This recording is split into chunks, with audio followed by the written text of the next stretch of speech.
Model बहू। अगर तुम्हें मुझसे इतनी ही प्रॉब्लम है तो शादी क्यों की? मुझे आपसे नहीं, बस उस फोटो से प्रॉब्लम है जो आपने सोशल मीडिया पर अपलोड किए। अरे इतनी सी बात और इतना ज्यादा ओवर रिएक्ट। ये इतनी सी नहीं, मेरी करियर की बात है। मैं मॉडल हूँ और मेरी इंडस्ट्री में कोई भी एक शादीशुदा मॉडल के साथ काम करना नहीं चाहता। इसीलिए अभी के अभी उन फोटो को डिलीट करो। नैना के गुस्से में ऐसा बोलने पर रोहित सोशल मीडिया से अपनी और नैना की सारी फोटो डिलीट कर देता है। नैना एक मॉडल है जिसकी शादी रोहित से होती है, पर उसे हमेशा हर चीज से पहले सिर्फ मॉडलिंग ही दिखाई देती है। इसीलिए वो इसके आगे अपनी शादी को भी कोई इंपॉर्टेंस नहीं देती। एक रात नैना तैयार होकर कमरे से बाहर निकलती है। अरे इतनी रात को ऐसे तैयार होकर कहाँ जा रही हो? Night club. बहू, इस तरह रात भर घर की बहू का बाहर रहना सही नहीं है। ओ प्लीज, ये छोटी थिंकिंग आप अपने पास ही रखें। मेरे प्रोफेशन में night club and parties normal है। ऐसा बोलकर नैना घर से बाहर निकल जाती है और रात भर पार्टी करने के बाद अगली सुबह है जहां उसकी सास सुबह सुबह घर की सफाई कर रही होती है। ओहो मम्मी, आप तो बहुत जल्दी उठ जाती है।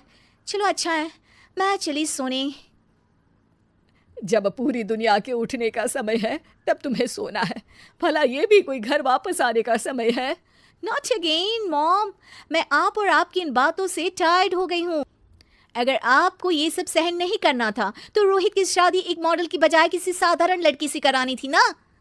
सास को ये सब बोलकर नैना सोने चली जाती है, जिसके बाद वो सीधा शाम को कमरे से बाहर निकलती है तो देखती है कि उसकी सास और रोहित बैठे बैठे खाना खा रहे हैं। नैना भी उन्हीं के साथ डाइनिंग टेबल पर जाकर बैठ जाती है, जहां सारा तेल वाला खाना देखकर वो गुस्से में भड़क जाती है। ये सब क्या है मॉम? आपको पता है ना कि मैं एक मॉडल हूँ और मुझे अपना फिगर मेंटेन करने के लिए हेल्दी फूड ही खाना होता है, नॉट लाइक यू। फिर भी आपने सारे खाने में तेल ही तेल भर दिया। बस नैना, बिल्कुल चुप। पहले तो तुम घर में एक सुई तक नहीं हिलाती और मम्मी जो पूरा समय अकेले काम करती रहती है उन पर चिल्ला रही हो। इतनी दिक्कत है तो खुद ही खाना क्यों नहीं बना लेती? पर बनाओगी कैसे? तुम्हें तो मॉडलिंग, पार्टी और सेल्फी के अलावा और कुछ आता ही नहीं ना। मेरे भैया भाभी ने मुझे आज तक किसी काम के लिए नहीं बोला। मैंने जब जो मांगा वो मिला और इन्हें देखो, खाने के नाम पर कितनी बातें सुना दी। बस बहुत हुआ, मुझे अब यहाँ नहीं रहना।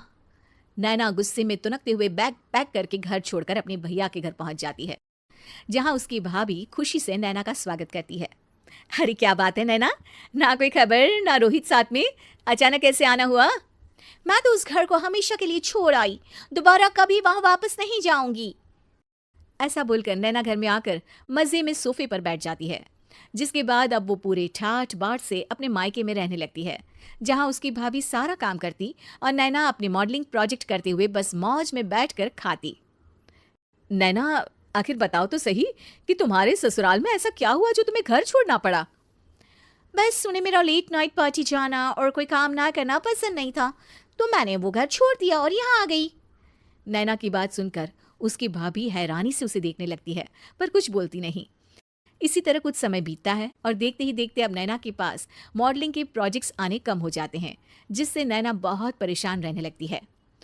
ऐसा कैसे हो सकता है? मैं इतनी सुंदर मॉडल हूं तो फिर भी मुझे काम क्यों नहीं मिल रहा? देखो नैना, काम में ऐसे उतार चढ़ाव तो आते ही रहते हैं। आज नहीं तो कल तुम्हें इससे भी अच्छा काम मिलेगा। तब तक अगर तुम चाहो तो घर में खाली बोर बैठने से अच्छा है कि मेरी मदद कर सकती हो। नैना पहले तो घर के काम का नाम सुनकर नाक चढ़ाती है, लेकिन फिर कुछ दिनों तक कोई काम न होने पर बोर होकर अपने आप भाभी की मदद करने पहुंच जाती है। इसी तरह धीरे धीरे उसकी भाभी नैना को घर का काम करने के साथ सारा खाना बनाना भी सिखा देती है। एक रात नैना और उसके भैया भाभी साथ बैठकर डिनर कर रहे होते हैं। पता है, आज का सारा खाना नैना ने बनाया है, मैंने तो बस आज थोड़ी सी ही मदद की है। मानना पड़ेगा नैना, खाना तो बहुत स्वादिष्ट है। आखिर मेरी बहन मल्टी टैलेंटेड जो है, मॉडलिंग और घर दोनों एक साथ बखूबी संभाल सकती है। और फिर जब मदद करने के लिए घर में कोई दूसरा इंसान भी हो तो फिर दिक्कत ही क्या। मेरी बहन चाहे तो उसके लिए कुछ भी इम्पॉसिबल नहीं है। भैया की बात सुनकर नैना को अपनी सास और रोहित की याद आ जाती है। भैया, मम्मी और रोहित ने कभी मुझे मॉडलिंग करने से रोका नहीं। वो तो हमेशा हर चीज़ अकेले संभालते आए हैं और मैं हर काम खराब करती रही। मम्मी पूरा घर अकेली संभालती है और मुझसे बस थोड़ी मदद की उम्मीद करती है, पर उसकी जगह मैं उन्हें उल्टा बोलती रही। गलती मेरी है भैया, मुझे अपने ससुराल वापस जाना चाहिए। जानकर खुशी हुई बहना कि अब मेरी छोटी सी बहन समझदार भी हो गई है। इसके बाद नैना अपने ससुराल वापस आकर रोहित और अपनी सास से माफ़ी मांगती है और बाद में खुशी खुशी अपना मॉडलिंग और घर संभालते हुए ससुराल में